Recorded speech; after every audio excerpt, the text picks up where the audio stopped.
صاحب السمو الأميرة سميرة عبد الله الفيصل الفرحان، أصحاب السعادة الإخوة والأخوات، أسعد الله صباحكم. ما زلنا صباحا نحن نتمنى أن يكون لسه العقول متفتحة لاستقبال المعلومات، نظرا لأنه لدينا يعني حفل افتتاح المؤتمر الدولي وكذلك حفل توزيع الجوائز، فنحن يعني متقيدين بأن ننتهي تقريبا الساعة 12 أو 12 وربع، لذلك سنضطر نبدأ. وطلبت من المتحدثين عن كل واحد فيهم يحاول بقدر الإمكان أنه يختصر في مشاركته، آملين أنه سيكون في وقت عندنا للمناقشة. سأبدأ بالمتحدثة الأولى. لا شك في عندنا شغف كبير للاستماع لخبرات منظمات المجتمع الغير مدني اللي هي تعتبر مبادرة الآن من مبادرات المملكة العربية السعودية، هو تفعيل المجتمع الغير مدني والجمعيات الأهلية لأن تأخذ نصيبها في المجتمع وتقدم خدمات سواء كان صحية أو تعليمية أو تأهيلية، وتشارك كل من القطاع الحكومي والقطاع الأهلي. ستكون محدثتنا الأولى الأخت أو الابنة نورة السديري. نورة السديري ما حقول اسم أبوها، بس نقول هي خبيرة في مجالات الخدمة الاستشارية، لأن هي الحقيقة ربما تفوقت حتى على أبوها، لذلك ما حنذكر اسم أبوها. نورة تمتلك يعني خبرة مكثفة في مجال الخدمات الاستشارية والمنظمات غير الربحية في الولايات المتحدة. بدأ اهتمامها بالدخول في مجال إدارة المنظمات غير الربحية أثناء مشاركتها في التدريب الخاص بمؤسسة دبي هارفارد للأبحاث الطبية في بوسطن، كما عملت في عديد من المشروعات الخاصة بالمنظمات غير الحكومية بما فيها تخطيط التعاقب من قبل الرئيس التنفيذي وتقديم خدمات استشارية بشأن إدارة المجلس والتصدي للتحديات التي تواجه عملية الحصول على تمويل وتدوين عمليات التمويل.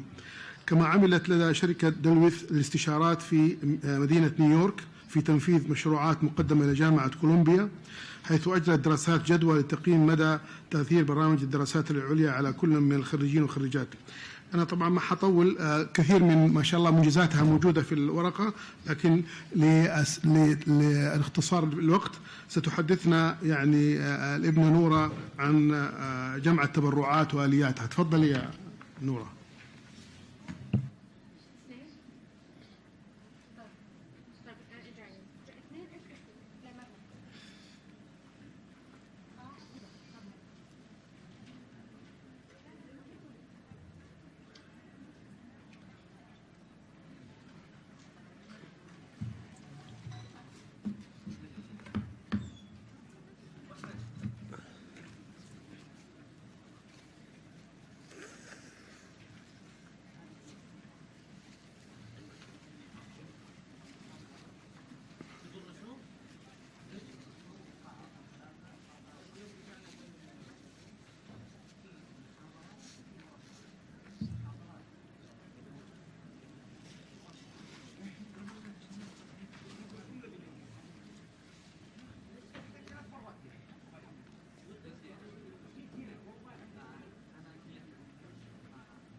Hello.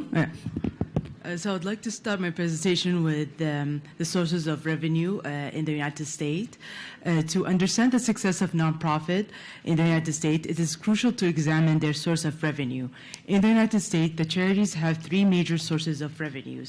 The first one, which includes the contribution, which is from donors and individual corporations. And the second one will be program services. And the third one will be investment income, which is a key source for fixed yearly income for a number of nonprofits.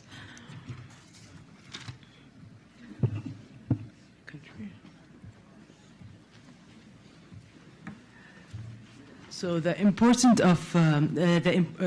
of philanthropic contribution to nonprofit in the United States demonstrate the impact that creating and maintaining culture of giving can have on the country. So you can see the progress in from 1980 and 2010, how it increased rapidly. And the donation that they've received within 2016 was $390 billion.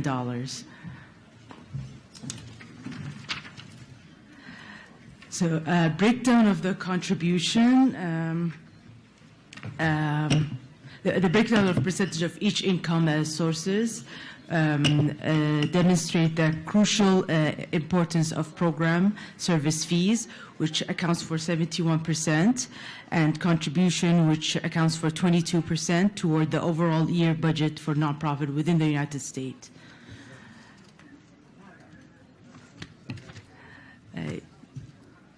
So even though philanthropic contribution make up only 22% of all revenue for charities in the United States, philanthropy is still very important. Without contribution, most charities would fail. While we don't know how revenue sources are divided for charities in Saudi Arabia, philanthropic contributions are responsible for more nonprofit income in Saudi Arabia than in the United States. This is an issue because Saudi Arabia nonprofit are too dependent on one source of income. A lack of diverse income sources leaves nonprofit vulnerable to global shock and changes in policy, as well as impacting the overall long-term sustainability for nonprofit in Saudi Arabia. There are a number of diverse sources of revenue within the United States. Important sources of funding include government funding, grant from an independent foundation, corporate donation, and individual.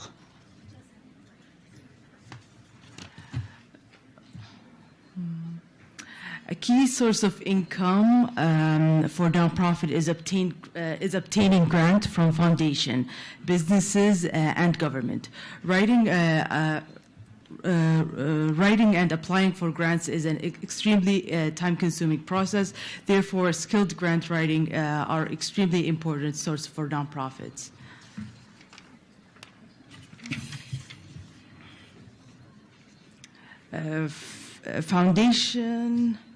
Fundraising is individuals can include diverse methods for approaching and maintaining donors.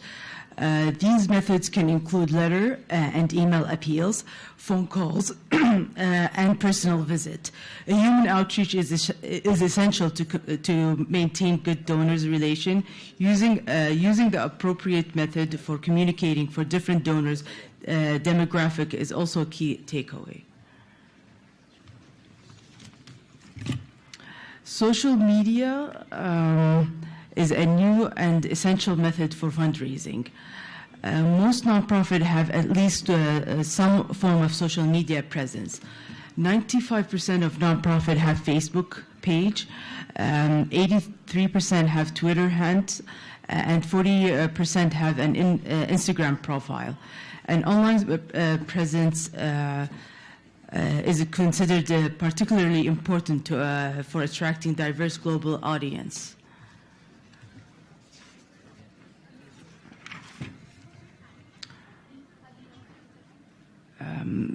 Just to give you a sense of the scope of online giving worldwide, 62% donors prefer to give online, 23% use direct mail, 6% use mobile app or text, and 9% of donors use other methods, such as workplace giving, fundraising events, giving stocks, or over the phone. Social media was cited by 27% of donors worldwide as communication tool which inspired them to give the most. Following by NGO website and on TV, radio ads, text messages. In Saudi Arabia, nonprofits do not have a strong online presence and miss out these potential sources of donations. No matter the source of philanthropic support, government, business, foundation, or individuals, it is essential to prepare, explain, and convince potential donors why their donations are important. Potential funders are more likely to donate when they understand exactly how money will be used.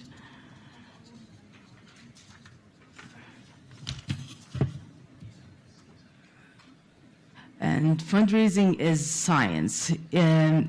Every fiscal year, charities have to schedule and determine their fundraising activities and plan or action. These activities include creating a budget, creating an annual appeal, maintaining donor relationship, and numbers of other essential activities. But also,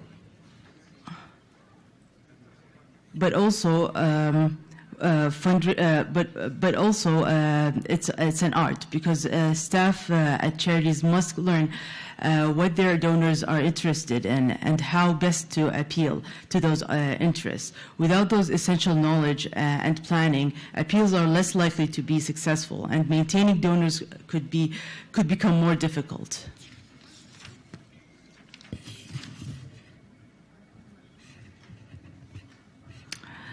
So fundraising is the key to charity financial. Fundraising is the key to charities' financial future. In conclusion, diversifying revenue sources can lead to long-term sustainability for nonprofits. It is important for nonprofits to allocate these time and resources toward what's going to get them the best results and the largest source of revenue. Finally, understanding your donors and how best to appeal to their particular demographic and charitable interest is the key to securing a major gift contribution. And thank you for your time. And I would like to now present Susan for her presentation.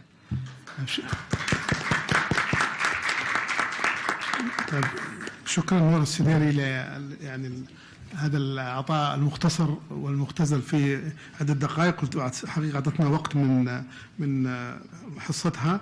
الآن ننتقل للمتحدثة الثانية سوزان وايت. سوزان خلال مسيرتها 18 الماضية كانت تعمل في بلومبيرغ، كانت مسؤولة عن تنمية المواهب وتطوير الأعمال التي حققت إيرادات سنوية تزيد عن 400 مليون دولار. تمتد خبرتها على نطاق واسع مع العملاء في أمريكا الشمالية والجنوبية، تتضمن علاقات طويلة الأمد مع صندوق التحوط وإدارة الأعمال المصرفية والاستثمار. تشعر بارتياح كبير مع معرفتها بأن لها تأثير كبير على الموهبة التي اكتسبتها والعلاقات التجارية التي تواصل إثراءها. قبل التحاقها بشركة لومبيرغ LP كانت سوزان مديرة المبيعات في شركة متلايف التي تمتلك شركة أرومثري، ولقد أمضت عدة سنوات في العمل على قضية الرهن العقاري الجديدة المدعومة في خلافات الإخوة سالمون والإخوة ليمان، وهي حاصلة على درجة البكالوريوس في العلوم المالية. حقائق ممتعة. سوزان كانت مضيفة طيران لفترة وجيزة وعاشت في منطقة الكاريبي لمدة عام، وجابت جميع أنحاء العالم بحقيبة واحدة في 14 شهر. ستتحدث عن العلاقة بين المنظمات غير الربحية والشركات. بليز. Welcome and good morning. Salam alaikum. I hope I got that right. I am so happy to be here because there are so many exciting things that are going on in Saudi Arabia now, particularly with Vision 2030. I'd like to also introduce myself. I know that you got an introduction. I promised the translator that I would go slow, so I'll try to go as slow as possible. I'm Susan White, business manager in New York City for Bloomberg. I've been there for 18 years. Bloomberg, for those of you that don't know, is a global financial technology company that was established in 1981. We provide data, news, and analytics for financial professionals. Outside of Bloomberg, I have the role of co-chair of philanthropy for the New York Hedge Fund Roundtable. The members of the roundtable consist of investment professionals such as hedge fund managers, asset managers, and portfolio managers. Why am I here today? Well, I'm here to speak about the relationship between corporations and nonprofits or NGOs. But before we start, I have a little bit of audience participation. I know that you probably weren't expecting this, but I'm going to ask you to stand if you work at a nonprofit or an NGO.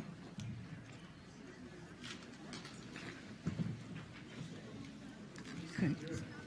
Excellent. Excellent. Okay, please be seated. Can you please stand if you work at a corporation? You have both, I know. Okay. And can you please stand if you just have an interest in not-for-profits or NGOs? Thank you. Thank you. So as I go through the material, I want you to be aware of three things. And I originally called it the 3 Ps and realized that it didn't really translate. But it's partnership, passion, and purpose.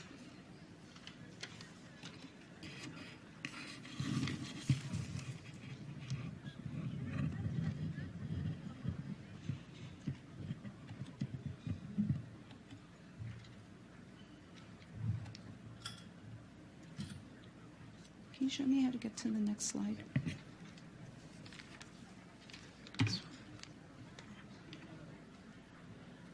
Just the down arrow?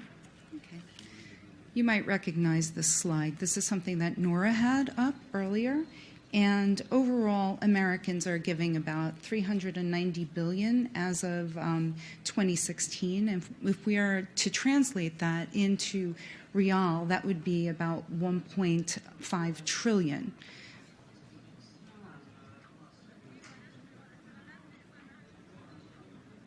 And if we look at corporate giving in the United States, of that $390 billion, 5%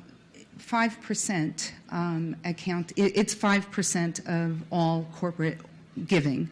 Giving is, from the corporations, rather, is about 5% of all giving.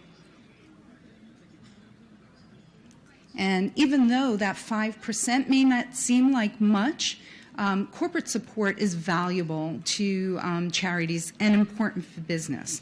Now, I want to linger a little bit on that second point and the importance for business. So, how does this manifest? How does the corporation benefit? And how does the not-for-profit benefit? And there is no better way for me to describe this than from my own personal experience. And Bloomberg is a place where we have a strong sense of community and a strong sense of giving back. And as a corporation, that's part of our DNA. In fact, we have a program that's called BOB, and that is the best of Bloomberg. And it revolves around getting the employees involved wherever they may be globally, working in their own community. Many think of giving in terms of money, and while there is that, there is no better way to develop a partnership between a corporation and a non-for-profit than through human capital. And what I mean by human capital is simply put, volunteers. So I have 2 stories for you. And the first story is from 2001, and the second story is a little more recent. So my first story is, I'm a native New Yorker, and during the aftermath of 9/11, 1 million daffodil bulbs were donated to the city of New York by the Netherlands. And they needed 10,000 volunteers to plant these around the city. And I was one of those people. And we planted the bulbs throughout the city, and I worked with colleagues and some people that I didn't know, and it formed some really intense, long-lasting bonds. And, it was a way to work through, it was a cathartic way to work through what we just experienced. And, to this day, because daffodils come up every year, they're perennials, to this day I can drive along the highway and see the bulbs that we planted. My other story is about one of the passions that Bloomberg has working with inner city children. And we work very closely with a lot of organizations in the inner city to provide services and sometimes goods to those that are in the community. And we worked very closely with an organization that teaches children how to ride bicycles. But many of these children, their families can't afford the bicycles. So they buy the bicycles, and we as a group at Bloomberg, there must have been about 100 of us, we took the train out to Queens. We went to this huge warehouse, and we were given boxes. And all of these boxes contained bicycles. And we were then given tools and instructions, and we had to put all of these bicycles together. But the most rewarding thing was actually presenting it to the children. So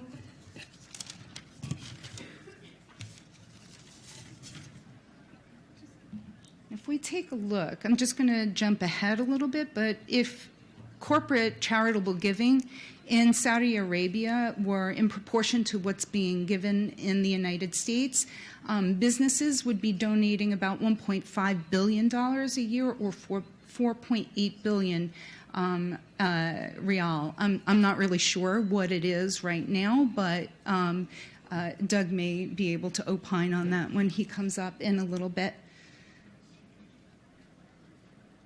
So I'd like to leave you with some takeaways. And the takeaways, some of these are from the perspective of the corporation, and some of them are from the perspective of the not-for-profit. But some of the key takeaways are, the partnerships and collaborations between the not-for-profits and the corporations can be rewarding for everybody. It supports the things that the corporations are most passionate about, and a sense of giving in a corporation becomes part of the culture.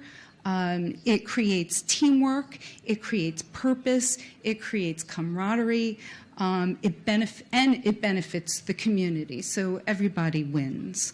And from the perspective of the not-for-profit, the not-for-profit should be prepared to know, what sort of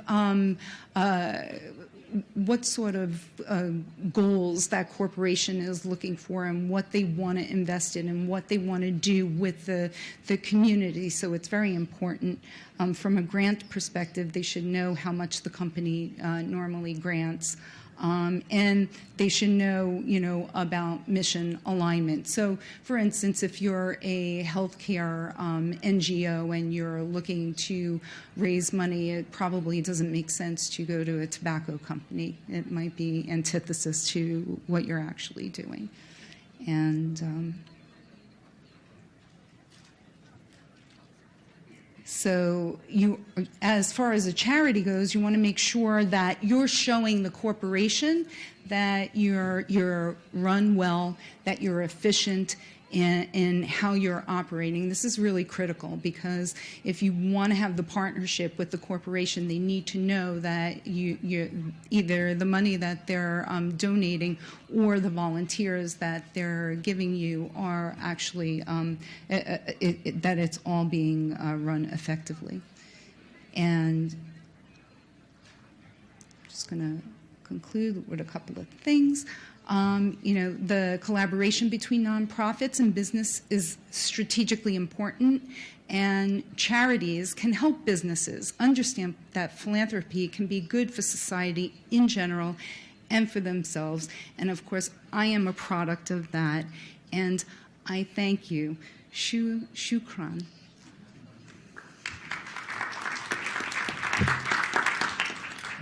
شكرا جزيلا لسوزان وايت for this is a very short comprehensive talk. ننتقل إلى المتحدث الثالث وهو مستر دوغ وايت.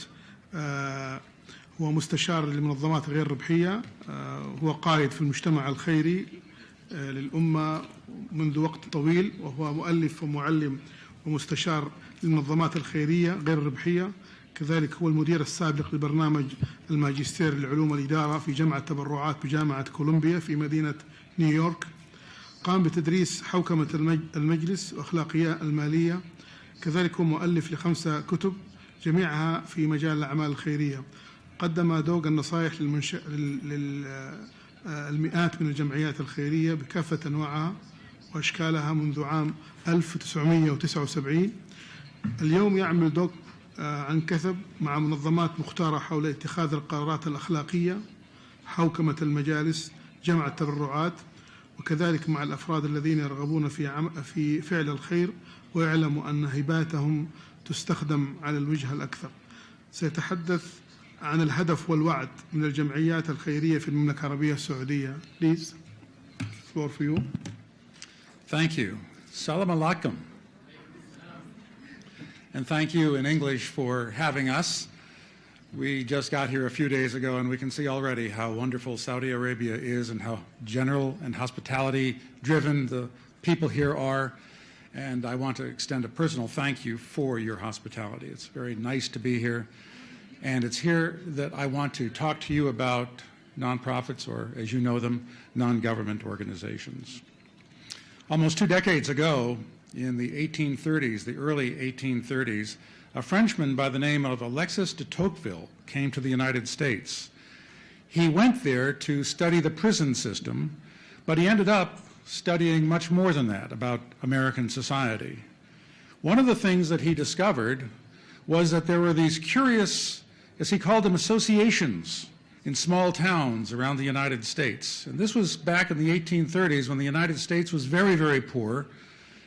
And he wondered what was going on with these associations. He noticed, for example, if there was a problem in the community, people in the community would solve it. They would create their own fire department, for example. If people were hungry, they would set up places where people could go to eat food.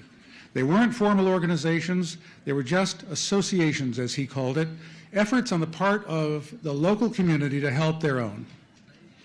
He was confused by this at first because in Europe, the government always took care of those needs, whether it was the homeless or whether it was museums or whether it was education. The government took care of those needs. Well, in the United States, the government could not take care of those needs. The government was very poor back in those days in America. We couldn't even clothe our American Revolutionary soldiers. That's how poor we were, let alone pay them or feed them well. I don't really know how we won the revolution, but we did. But the point is that we were very poor. And so we had to bring charity into our lives from the bottom up. It became a community effort, and then it grew, and then it grew, and then it grew. Part of the issue here is that many people today feel that the United States is the leader when it comes to philanthropy. It is the leader when it comes to nonprofit management. It is the leader when it comes to nonprofit organization, and it is the leader for nonprofits to solve problems that people suffer from all over the United States and in other parts of the world. Well, I'm here to say that although I am very happy and proud of the United States for what it has done in the charitable sector over the last 2 centuries, we have a lot to learn yet. And there are lots of problems vexing us still. So anyone in the audience from Saudi Arabia who thinks that the United States is doing everything just perfectly, I'm here to tell you that we are not, and we have a lot to learn. As was mentioned, I used to be the director of the nonprofit management program at Columbia University, where, by the way, Nora was a student, and she did very well, and we are very grateful to have had her in our student body. But when I was there, I wanted to make sure that we were inviting students from all over the world. Nora was an exception at the time. And so we started to open our doors to people from all countries, Japan, China, Afghanistan, South American countries, all over the world, because two things. One is people could come to study our system, the way we do fundraising, the way Nora just described it, the way we have relationships with business, the way Susan just described it, and the way we raise money in general, and what we think of as the charitable ethos that drives our charitable economy. But there was another reason, too, that I had personally very important to me, and that was we could learn from others. Because we don't own in the United States the idea of philanthropy. We don't own that. That doesn't have national boundaries. The idea of philanthropy is universal. Philanthropy means love of humankind. And that's what those people in the early 1830s were doing when de Tocqueville came over and said, what are these people doing? They are showing their love of humankind, as you do here in Saudi Arabia, as people everywhere do all over the world. So when we look at what we need to do with a nonprofit, there are several vexing questions that we have yet to answer in the United States. And I'm sure that there are still questions here in Saudi Arabia that need to be answered as well. One of them is, we want to know what charities do. In the United States, it's very common to say, we are a charity, therefore we do good work, so go away. Well, okay, we appreciate the good work you're doing, and you're not being paid as much as if you were working in a corporation, and we know you're not working in the government, so we do appreciate your sacrifice. But that said, we still would like to know what you're doing. We need to know, in other words, results. That's number one. What are the results? When we have a homeless shelter and we feed men and women every night or put them to sleep every night so that they can rest, what kind of an impact are we having? What kind of a result do we have for our efforts? We don't do a very good job in the United States measuring those things. We have been doing a better job than in the past, but if a homeless shelter, or let's say a food bank, for example, let me just give you this as an example, feeds 100 people a night, and then the next year they feed 200 people, did they become twice as good? Well, maybe they did, but maybe they didn't. If they fed all of those 200 people just half as much food than they did the year prior, then they really weren't doing much more good. So the question is complex. It's not just a matter of first-level data. We need to know more complex information to understand what the results of charities are. The second area is efficiency. And by the way, I'm looking at my notes here because my slides did not come up on the computer, so you're forced to look at me. We have something in the United States called, well, I won't even tell you what it is, but we do track expenses at charitable organizations. We have a national way of looking at all of the charities in the United States. And in the United States, there are over 1 million charities that raise money. There are over 1 million charities that raise money from the public.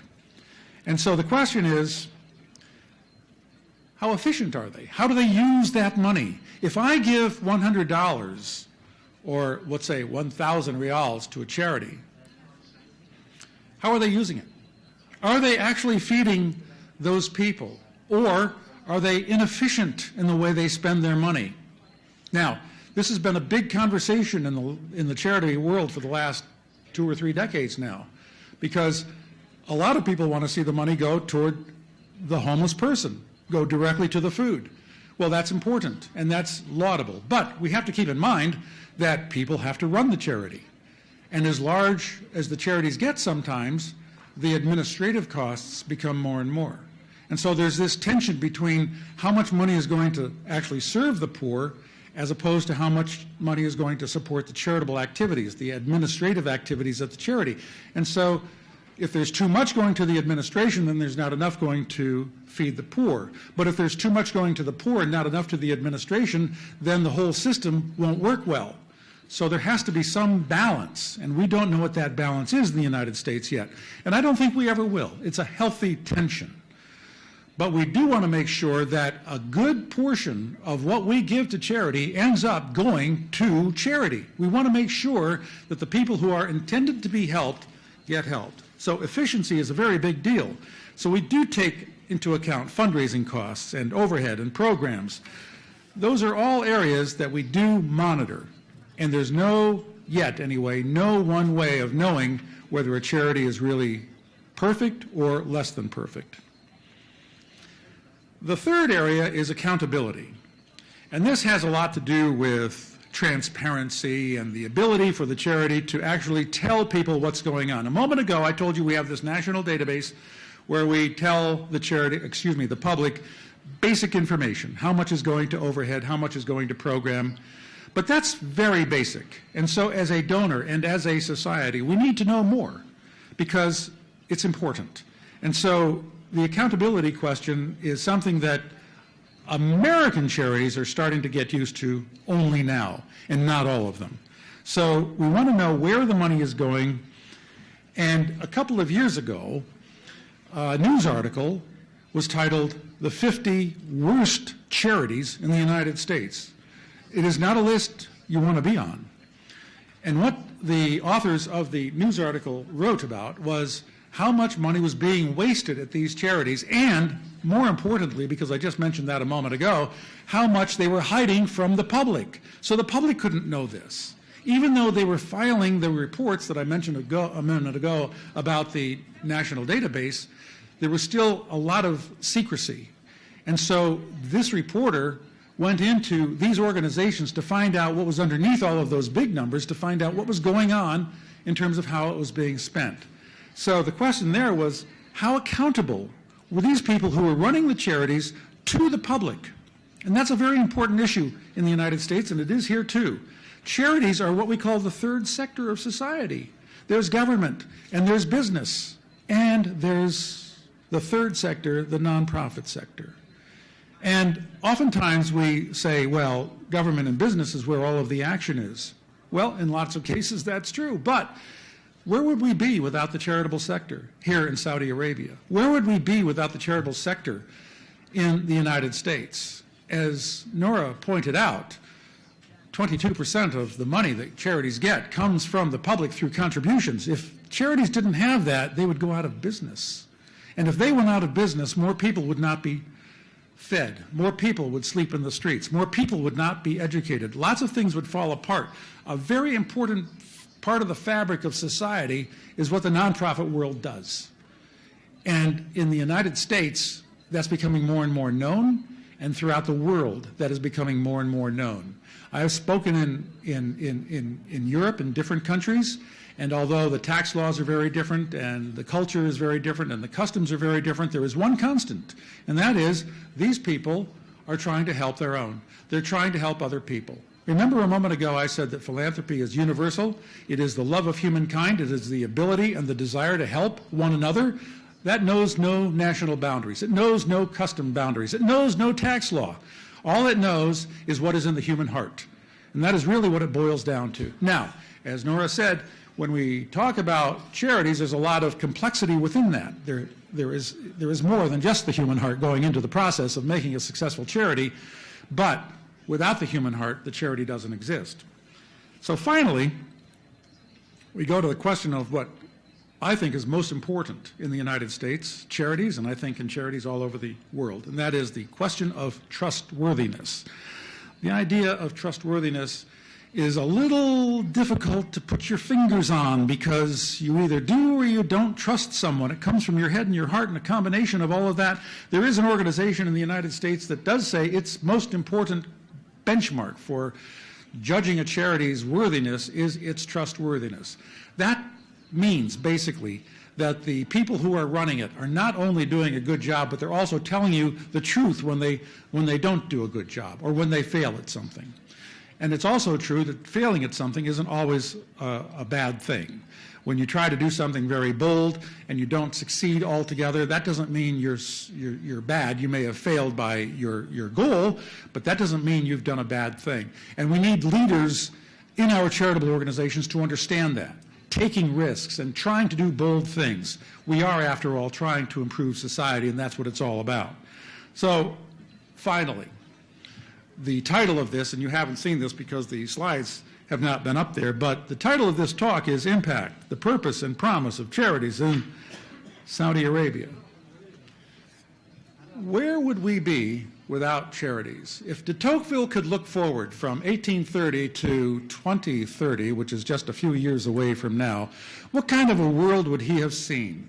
He would have seen a very different world from what he saw back then. And I can tell you now that the world we would envision. I'll give 1 minute or 2 minutes. Okay.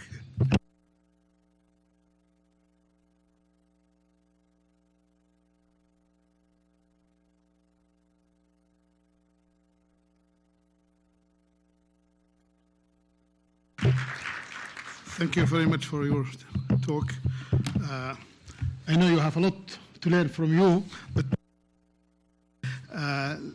الحقيقة الوقت قصير جدا المتبقي حتى حفل الافتتاح، لذلك نحن بنحاول نضغط. عندنا سبيكر كمان إضافي، لذلك سيكون المتحدث الرابع هو مستر غارين كاي ستاغالين، هو المؤسس والرئيس المشترك ل One Mind، وهو كذلك عضو أطلق في عام 2011 مع عضو الكونغرس السابق باتريك كينيدي المؤسسة حقت One Mind، وهي ماركة مسجلة، هي منظمة مستقلة وغير حزبية وغير ربحية مكرسة لعلاج أمراض الدماغ والتخلص من الآثار المرتبطة بالمرض العقلي وإصابات الدماغ. تقوم هذه المؤسسة برعاية أبحاث جديدة وتخلق بوابات للبيانات العلمية المشتركة، مما يؤدي إلى تحسين التشخيص والعلاج الأكثر فاعلية، وفي نهاية المطاف علاج جميع أنواع الأمراض العقلية وإصابات الدماغ. Would you please just can start or you waiting the well you can use it from here, no problem.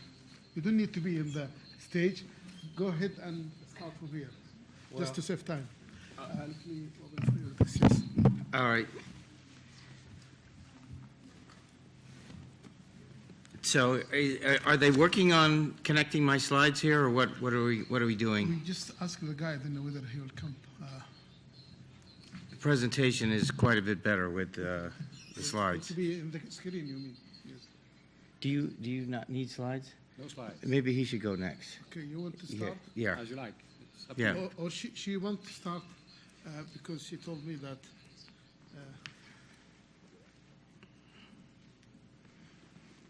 You want to start? Please. Because he disappeared.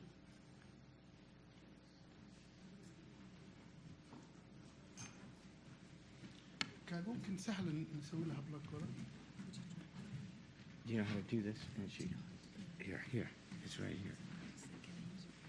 Good.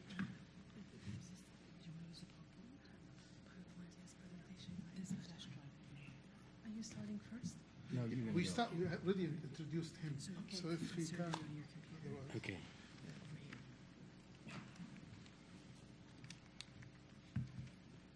So now this is a flash drive. You just drag this presentation to it.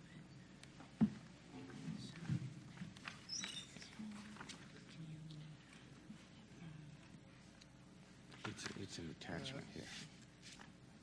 Sorry, maybe for technical reason we will not go to another speaker. سنقدم متحدث آخر نظرا لعدم جاهزية الشرائح. السبيكر أو المتحدث الآخر دكتورة فيرا أوكسنر، مديرة العطاء المؤسسي مؤسسة نوفل للرعاية الصحية. كرست فيرا أكثر من 10 سنوات في قيادة حملات ناجحة لجمع التبرعات نيابة عن مستشفيات معترف بها دوليا لتحسين صحة الأطفال والبالغين على مستوى العمل أجمع. فقد جمعت أكثر من 36 مليون دولار لدعم مشروعات تتعلق بالأبحاث والابتكارات في المجال الطبي ومجال تطوير الأعمال والمجال التعليمي، وكذلك مجال العلاقات الدولية. إن ما تعلمته فيرا في مجالات العلوم والأعمال والتسويق يثري تعاملاتها في مجال آفاق المتبرعين وأعضاء المجالس والمتطوعين والممرضات والعلماء الأطباء، وبالتالي فإنها يمكن لها أن تحدد استراتيجيات جمع التبرعات وتطويرها للعلاقات القوية مع المتبرعين. سوف تتحدث عن دعمها الإعاقة، تدعمها المؤسسات غير الربحية والأعمال الخيرية. Floor for you.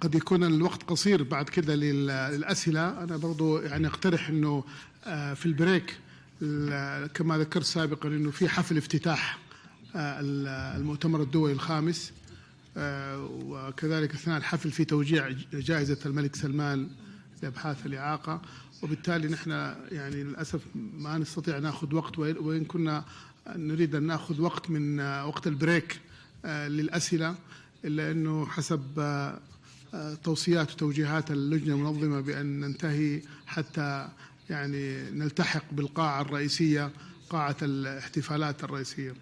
على كل حال يعني سنحاول بقدر الإمكان إذا بقي وقت عندنا قبل البداية 12:30 إنه نترك فرصة للأسئلة.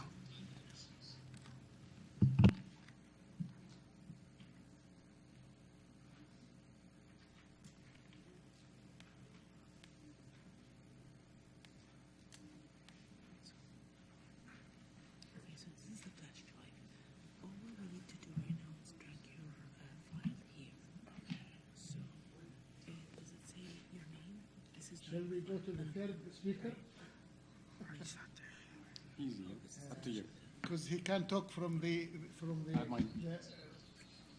just to save time. If it take time, then we may go also to okay. Let me introduce. Should be the last speaker, who is the Mr. Philip Docom. He's the CEO for the شركة أكسون موبايل السعودية. سيتحدث عن تجربة الشركة في السعودية عن مجالات نشاطاتها الغير ربحية. Yes, please. Thank you very much. Thanks for your introduction, and thank you for this great audience. It's a pleasure to be talking to you today. As you said, I was asked to say a few words about ExxonMobil's corporate social responsibility efforts and work here in the Kingdom of Saudi Arabia. And putting this in the context of the International Conference on Disability and Rehabilitation, I will start by talking about our relationship with the King Salman Center for Disability Research, which provides an excellent example of our CSR activities here and in the rest of the world. I was going to say in my introduction, it's almost going from the US side to the local side. I'm French, I represent an American company, but I'm based here in Riyadh. I'm going to talk about our social responsibility efforts here in the kingdom.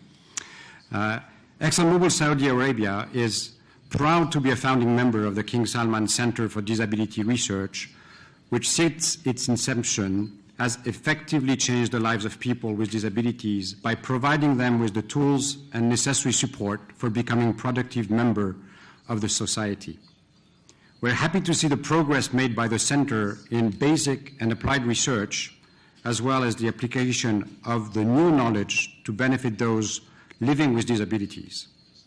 In addition, the Center contributes to developing new insights into the causes of disabilities and new strategies to prevent or reduce their impact. We are honored that this partnership gave us an opportunity to contribute to creating a positive impact on the lives of people who struggle with disabilities.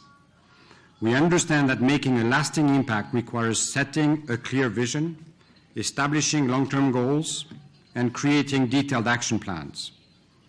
The King Salman Center for Disability Research, sorry, we lost the mic, for disability research I'm lost here, under its wise leadership, has succeeded in applying this approach by achieving its important goals. Along the journey, it has also demonstrated its belief that the corporate sector can bring value by partnering with companies like ExxonMobil to help make their vision a reality. ExxonMobil's strategic investment in the communities where we operate complement our oil and gas business. We consider the development goals of each community when deciding when, where, and how to invest. By focusing on creating long-term benefits, we are contributing to society's broader sustainability objectives, creating improved quality of life and prosperity for all. To that effect, we leverage our global initiatives to help meet local needs. An integral part of our decades-long relationship with the people of Saudi Arabia has been the support we have provided in the areas of education, health, and leadership, three key pillars of ExxonMobil's global CSR activities. First, education. ExxonMobil Saudi Arabia supports programs that focus on inspiring students to pursue careers in science, technology, engineering, and mathematics, including programs that support teacher development and training. These initiatives are very important for the Saudi people and for our industry, as scientists and engineers are critical for addressing the energy challenges of today and tomorrow. ExxonMobil Saudi Arabia strongly believes that human capacity is a cornerstone to building a prosperous future. We are committed to continue supporting additional educational initiatives such as Mohiba and SWORD.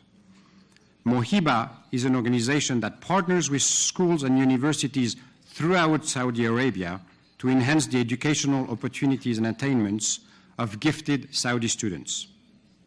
SWORD is an organization that serves people with Down syndrome and their families in Saudi Arabia. Their school offers world-class educational and vocational services. Our second pillar is health. We deeply care about the health and well-being of our communities, employees, and their families. We support initiatives led by local partners focusing on health and safety of the Saudi community at large. Such partners include the King Salman Center for Disability Research, the Disabled Children's Association, and Zahra, the Breast Cancer Association, which raises and spreads awareness among women across the kingdom for early detection, prevention, and treatment of the disease. And our third pillar is work readiness and leadership. We're all well aware that increased participation of Saudis in the local workforce is a very important objective in the kingdom. To this end, ExxonMobil Saudi Arabia supports programs to help job seekers enter in the workforce and programs giving employees, Saudi employees, the tools necessary to grow professionally and build successful and rewarding careers. For example, we support three initiatives: GlowWork, Injaz, and GWIM. GlowWork is a program that creates opportunities for women in Saudi Arabia. This initiative bridges the gap between the education sector and the labor market and helps women find employment. Injaz Saudi Arabia is the local branch of the Junior Achievement Worldwide and cooperates with the private sector to conduct hands-on workshops in the areas of work readiness, financial literacy, and entrepreneurship in partnership with the Ministry of Education. And finally, ExxonMobil's signature Global Women in Management program, also known as GWIM, which strengthens women's management, leadership, and technical skills to enhance their economic opportunities and build the next generation of women business leaders and entrepreneurs. Over the course of ExxonMobil's 90 years of business presence in the Kingdom of Saudi Arabia, we have strived to be good partners and good neighbors who support and contribute to the Kingdom's economic and social goals with a particular focus on health, education, and leadership. In closing and coming back to my introduction, I'm extremely pleased to celebrate the successes of the King Salman Center for Disability Research, I'd like to express my sincere appreciation and admiration for the Center and applaud His Royal Highness Prince Sultan bin Salman for being the advocate of such a noble cause. We are looking forward to continuing our relationship with the Center for many years to come. Thank you for your kind attention.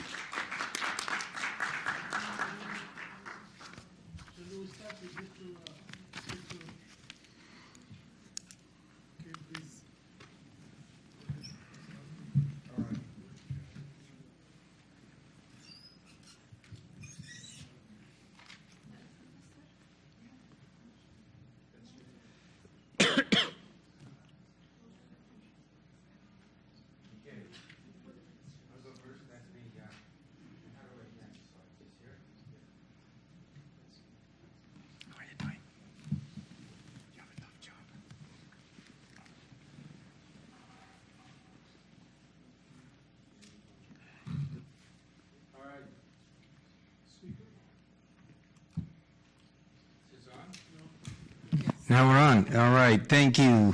Everyone, sorry for these technical difficulties here, but we are ready to go. My name is Garen Staglin. I'm delighted to be here to talk to you about brain health. This is a conference on disability. For those of you who know, brain health is the #1 cause of adult disability around the world. Susan talked about passion and commitment. I am very much one who shares those characteristics. My son had a typical first incident break of schizophrenia when he was 19 years old. And over the last 25 years, we've devoted ourselves to try to raise awareness, significant funds, and to reduce the stigma associated with these illnesses.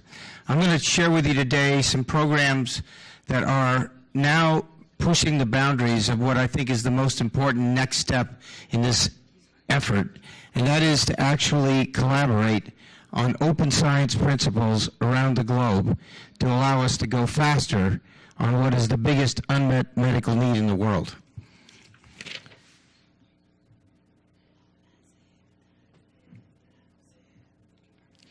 So I think those of you that are familiar with brain disease, you don't need to see this slide, but just as a few facts for you, schizophrenia affects 26 million people around the world. Depression and mood disorders is over 300 million people. Alzheimer's is about 47.5 million, and that number is going to continue to grow. If you add up the economic cost or burden of these illnesses globally, it's $1 trillion in the U.S., $1 trillion in the EU, and $1 trillion globally. That is $3 trillion a year.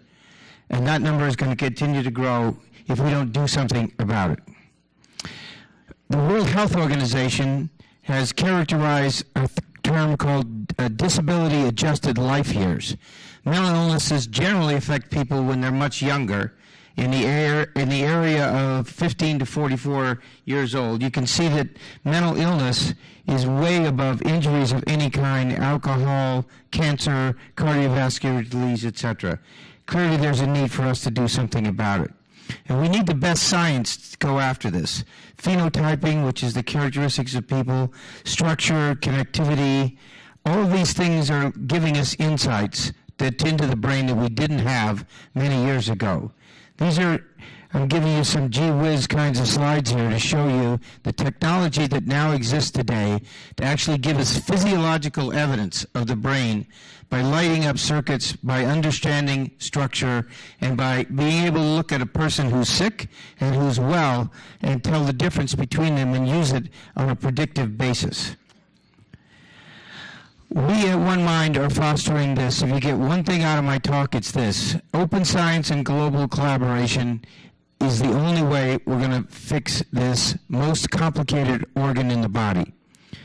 Single-site, siloed research doesn't get it done. We don't get to scale, it's not replicatable, and it won't give us answers that can be translatable. We don't need to cure any more mice. We need to now fix people. I'm going to give you a quick example of 4 studies where we've actually demonstrated real results in a fraction of the time and cost. The organization that I have the privilege of chairing is called One Mind. For those of you who understand the disease areas in the United States, we have an American Cancer Society, we have an American Heart Association, we don't have an American Brain Association. And because this illness is not just American, we've chosen the name One Mind to be, for all of us to be of one mind about the research, about awareness, about reducing stigma. This is truly a global problem. It knows no geographic or economic boundaries. We were founded in '95. We're a 501c3, and our vision is healthy brains for all. We have an independent board of trustees and a superstar group of scientific advisors. Our directions are here. I'm not going to read them for you, but we work on partnerships globally. We incentivize a culture of discovery and sharing of neuroscience, and we're also now working in the workplace to establish standards of behavior for how corporations should treat people with mental illness in the workplace. And we have Bank of America, Walgreens, Levi Strauss, Silicon Valley Bank, and I see I have two more candidates here, Bloomberg and ExxonMobil, to sign up here before the conference is over. We're looking for new sources of major funding, and I'll talk to you more about that, and implementing these discoveries at scale. Just some quick things that we've done in the 20-plus years. We've raised over $300 million, granted 25 rising stars, found 19 biological targets, and you can go on and read the accomplishment we have. And we've done that by the practice of this open science activity. I'm going to share with you quickly now 4 examples of how this works. One is a major study in traumatic brain injury. One is a study in schizophrenia. One is a study in post-traumatic stress. Dr. Sam McLean is here in the audience with me. He's going to tell you more about Project Aurora this afternoon in his presentation, so I'm not going to go through that in great detail. And finally, the UCLA Depression Grand Challenge. Schizophrenia, devastating disease, 26 million people worldwide. My son suffers with it, but he lives successfully. Basically, it's an issue of cognition. People hear voices, hallucinatory behavior. But the good news about this disease, if there's any good news, we can see it coming. There are areas which are called a prodrome, of which the disease begins to manifest itself. And if we can get people before the disease hits, we can make a big difference in their lives. We established a study called NAPLES, North American Prodrome Longitudinal Study. We got 9 universities to work together as opposed to going separately for funding. And we added $3 million worth of private philanthropy to the study. I can tell you now with success we have over 1,000 subjects, and we have a 65% accuracy of predicting whether a kid is going to have a psychotic break. By getting them early, we change the trajectory of the disease and their lives and the lives of their family. Here's the sites where those are located. Quickly, I'm going to tell you about TRACK. TRACK is a study in traumatic brain injury. These illnesses happen with great frequency, over 3 million in the United States.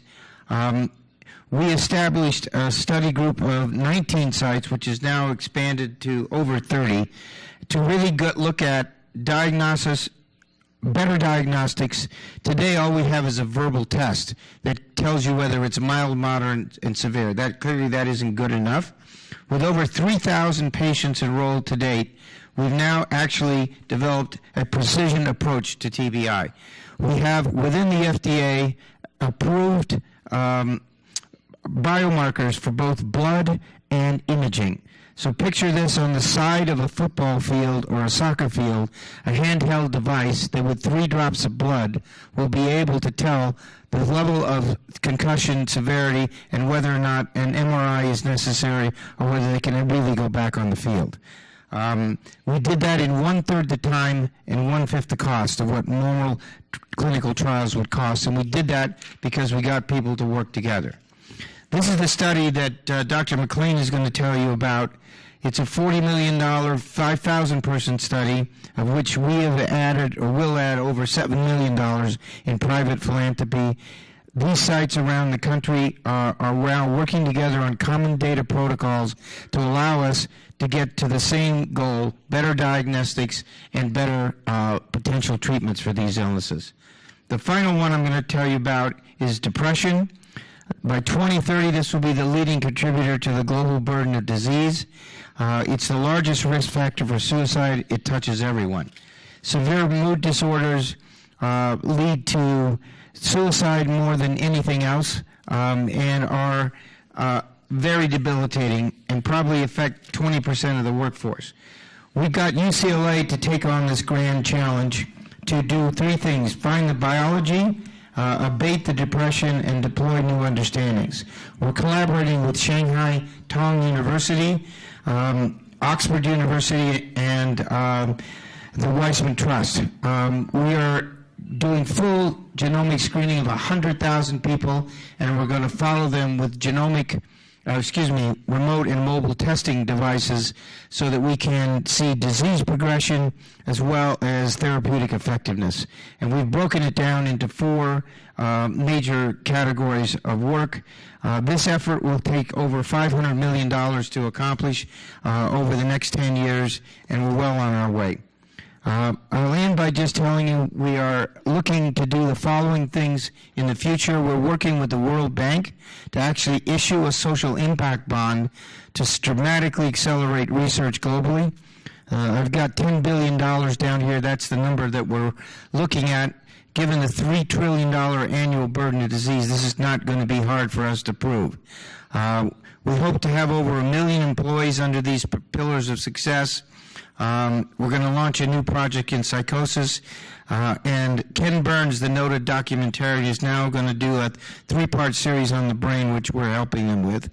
And we're very proud of the final thing is that we've actually signed an MOU with the Disability Center here, and we look forward to collaborations here in Saudi Arabia. So I thank you very much for your time. We look forward to collaborations with any of you in the audience, and anyone who isn't in the audience will try to find you so we can work together to reduce the global burden of brain illness. Thank you very much.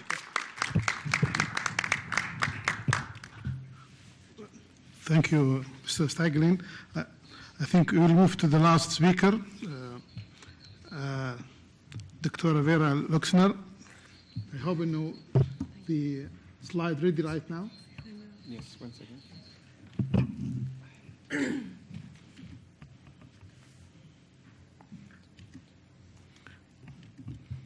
ستحدثنا عن أن الإعاقة لا شك أنها موضوع مهم لكثير من المؤسسات الداعمة لتمويل مشاريعها في تحسين حياة البشر الذين يعانون من الإعاقة.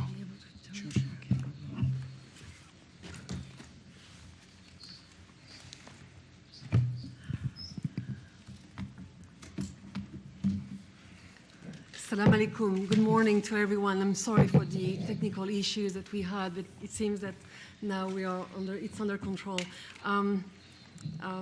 Just want to say that it's a pleasure and honor to be here today and present in front of you. I want to thank specifically the conference committee for inviting me. Shukran. As you see on this next slide, I'd like to state, to start this presentation with a true and clear statement that I'm sure you would agree with. Life taught me that the only disability that I know of is having a bad attitude. My beloved mom taught me to smile to life, no matter what, and so do I, and so should you. I would like to of course, I presently work for the Innova Health System, the largest nonprofit healthcare institution in the Washington, D.C. area, with a strong history dating back to 1872, and with the very first hospital in Alexandria, Virginia. Before I show a short video introduction about my institution, I'd like to share one of the most recent and exciting news.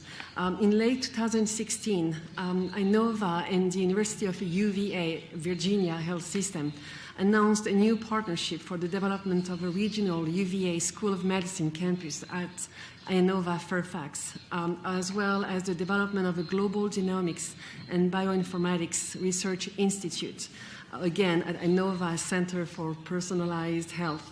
And last, they will start a research partnership between their respective cancer centers. Here's a short video of my institution, Innova Health System.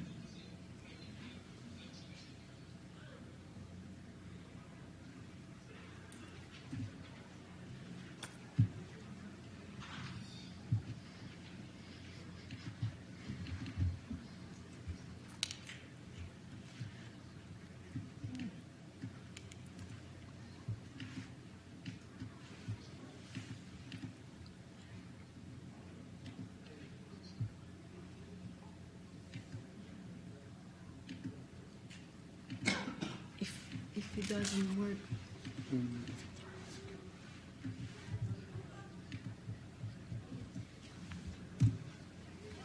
Thank you for your patience.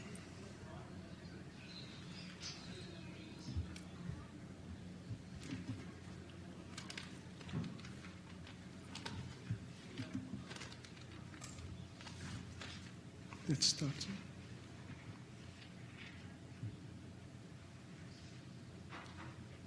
No sounds? It's okay.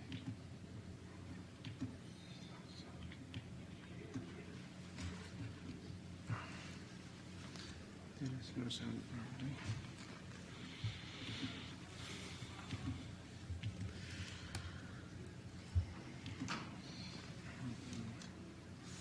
I think it speaks for itself no matter what, so please.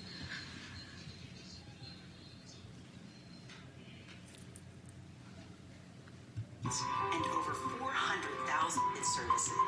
Innova is a not-for-profit healthcare system. What unites us all at Innova is that we seek every opportunity to meet things that we seek every opportunity. We are privileged to serve System, which encompasses a wide variety of integrated services. every time. Our commitment to our community and quality of care has been recognized time.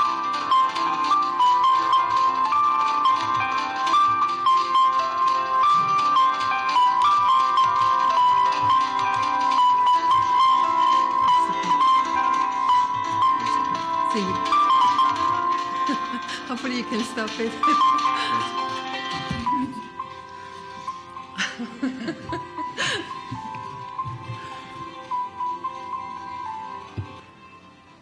So let's go back to the topics of my presentation. Maybe we can go back, please. Thank you. Sorry about that. I really appreciate your help, no matter what. I wouldn't be able to do as well as you did. So the next slide, today's I'll cover 3 topics that I hope you find relevant, informative, and inspiring. I'll talk to you about what nonprofits do to help people with disabilities and who they are and what are the specific areas of focus. I'll share a case sample of a U.S. nonprofit in Virginia, and I will be presenting the Innova Keller Center. And last, I will demonstrate the impact of philanthropy in the field of disability by sharing a special tribute to disability founders, Art and Betty Keller, who are from Northern Virginia. So let's find out what nonprofits do in the field of disability. The European Foundation Center undertook a survey of its members and other philanthropy actors that fund, support, advocate, and partner to help people with disability in Europe and elsewhere, including those with aging-related disabilities. The current nonprofit sample includes 34 institutions with offices in 24 countries, based in 4 continents.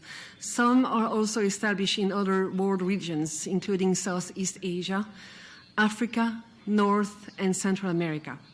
Spain, Switzerland, and Italy account for 40% of EFC sample. 80% of the participants are active in philanthropy network and claim that 100% cooperation with other organizations to advance the field of disability. So where are the nonprofits located? And of course, we refer to the 34 institutions who accepted to participate in this survey. While most of the nonprofit participants are Europe-based, only 63% work there.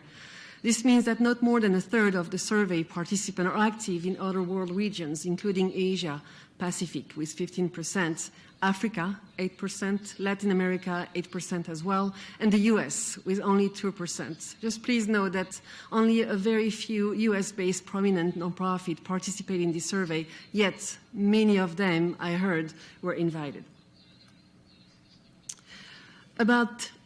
Let's talk about the disability funders and the areas of focus.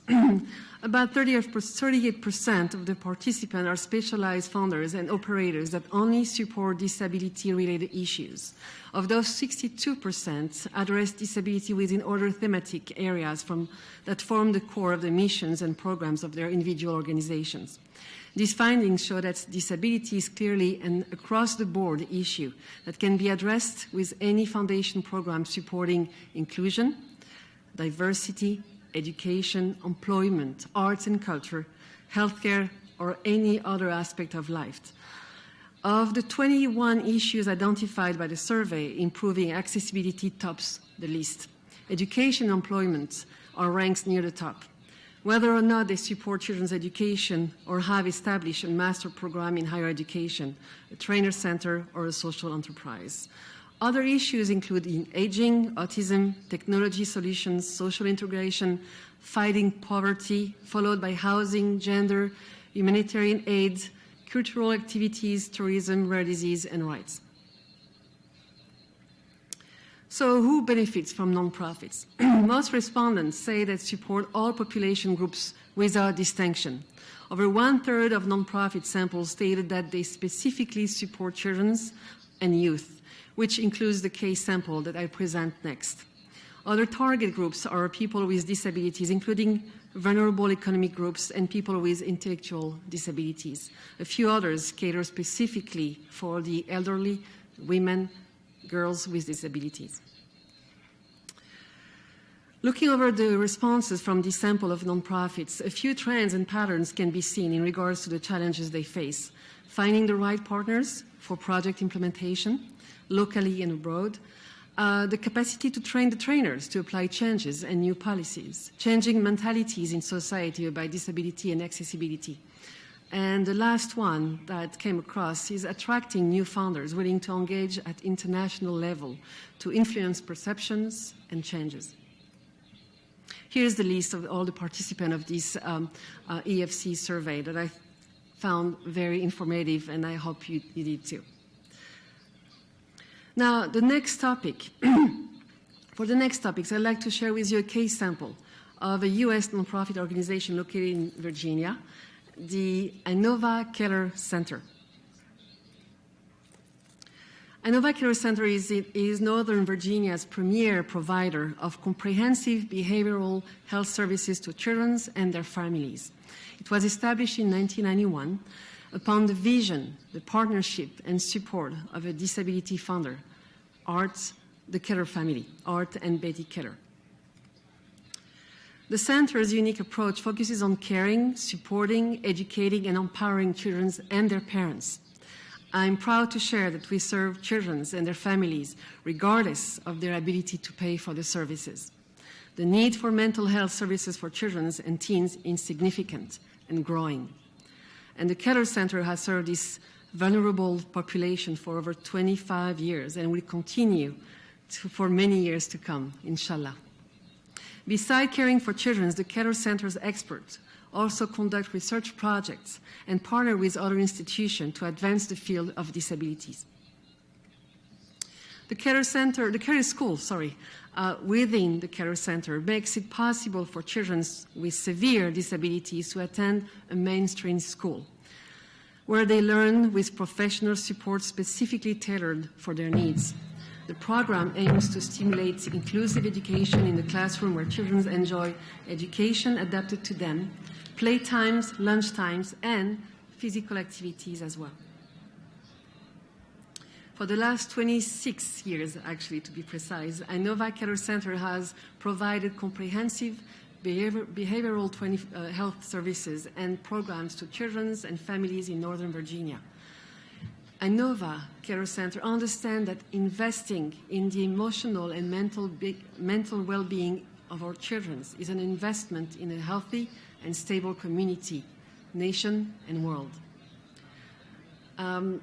Dr. Al-Rama visited, actually, I would like to give a special thanks to Dr. Tamer Al-Rama, Deputy Minister of Labor and Social Affairs in Saudi Arabia, for her recent visit at the Inova Keller School. Dr. Al-Rama visited with our experts and attended a classroom with children with autism. We were honored by her visits and her interest at the time, and the time she took to learn about our work. But let's be clear. The Inova Keller Center wouldn't exist without philanthropy. So last but not least, I'd like to speak about my passion and my professional expertise, philanthropy, which makes an impact and a difference in the lives of others. I was the baby of 7, and each of us in the family were taught that true success comes from creating meaningful lives for ourselves, but we were told that it could only happen by making an impact and a difference in the lives of others.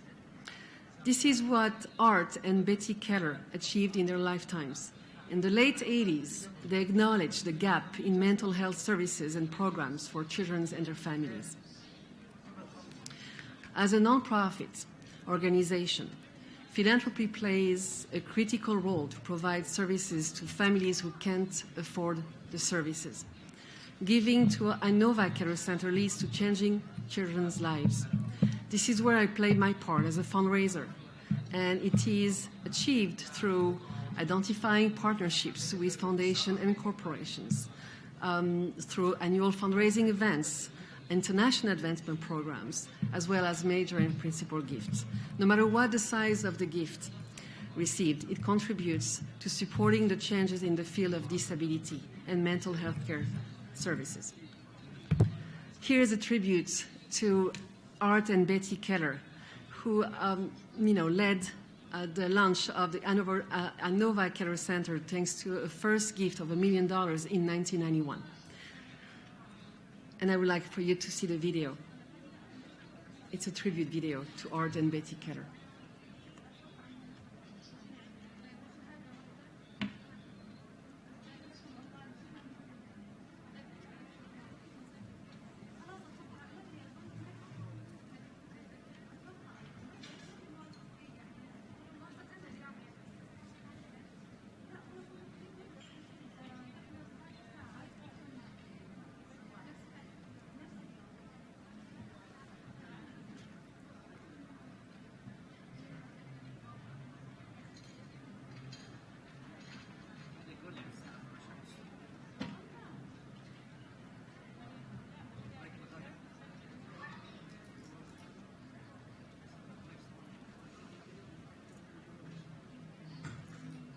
Thank you for your patience.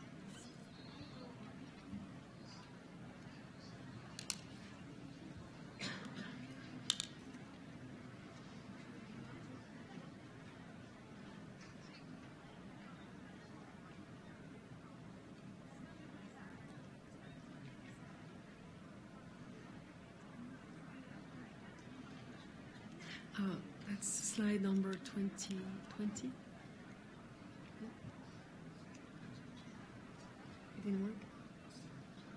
It doesn't work. Oh, yeah. Okay, so I'm so sorry. I don't think we'll be able to show it. There is no sound. There is a sound issue.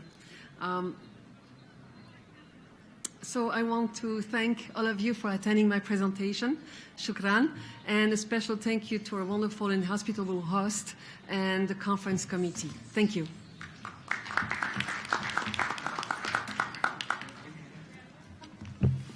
Thank you, Dr. Vera Luxner. Thank you. For this is interesting talk. شكرا لآخر مشاركة بالنسبة للدكتورة لوكسنر على قضية تجربتها مع مؤسسة نوفا. ما أدري إحنا في عندنا لسه باقي 5 دقائق ويبدأ اللقاء 12:30 مفروض الحفل، فإذا في أي أسئلة يمكن أنكم تسألوها. تفضلوا للمتحدثين، افتح الباب للأسئلة.